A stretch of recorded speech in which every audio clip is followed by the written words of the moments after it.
armed in service to our country.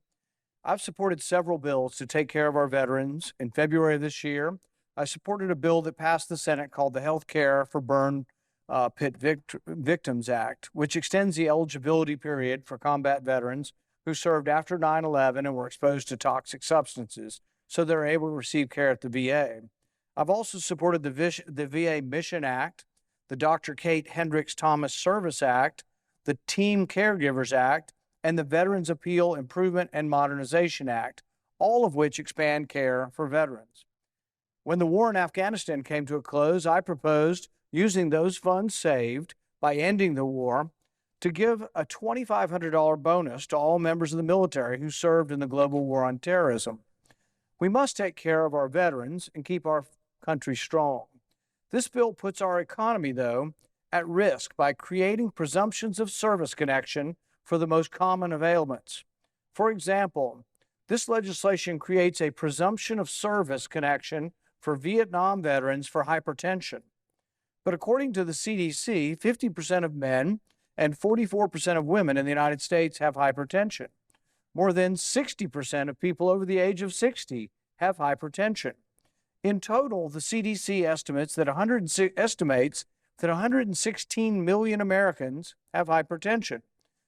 The legislation also creates a presumption of service connection for global war on terror veterans for asthma. The CDC estimates that 1 in 12 people have asthma, which is approximately 25 million Americans. This bill would cost hundreds of billions of dollars at a time when the national debt is climbing over 30 trillion and inflation is at a 40-year high. But the federal debt was created by Congress and not our vets and those who serve the armed services should not be the ones to pay the cost for government mismanagement. That's why I propose that we pay for this bill by establishing a 10-year moratorium on foreign aid and dispersed by USAID, except for Israel. USAID is riddled with waste, and those dollars can be better put to use to help take care of our veterans' health care. Just this year, USAID unveiled a $50 million Visit Tunisia program to encourage more tourism in Tunisia, although Tunisia is already one of the most visited countries in Africa.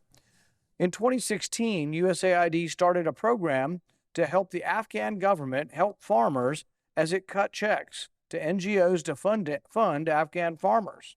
The program paid for 72 farmers to receive drip irrigation, pipes, wheelbarrow, 2,000-liter water tank, and a 5-kilowatt generator for a cost of $87.9 million. Whether the systems are still in function or actually built is another question. USAID spent over $37 million to assist the Filipino government to get roughly 3 million Filipinos back to school. Maybe we ought to do the same in America. USAID devoted $20 million to teach the Laotian language. In another instance, USAID allocated up to $150,000 to send 10 Koreans to Washington, D.C. for 2 weeks to learn about climate change activism. That's a great use of our money. Wouldn't Congress rather spend the money on our veterans? Wouldn't it make more sense to spend taxpayer dollars on veterans who have risked it all for their country than on encouraging travel to Tunisia? That's why I seek my colleagues' support for my amendment that would help pay for the hundreds of billions of dollars in this bill. Our veterans should come first. I ask your support for my amendment on this pay-for amendment. Thank you. Something is not right.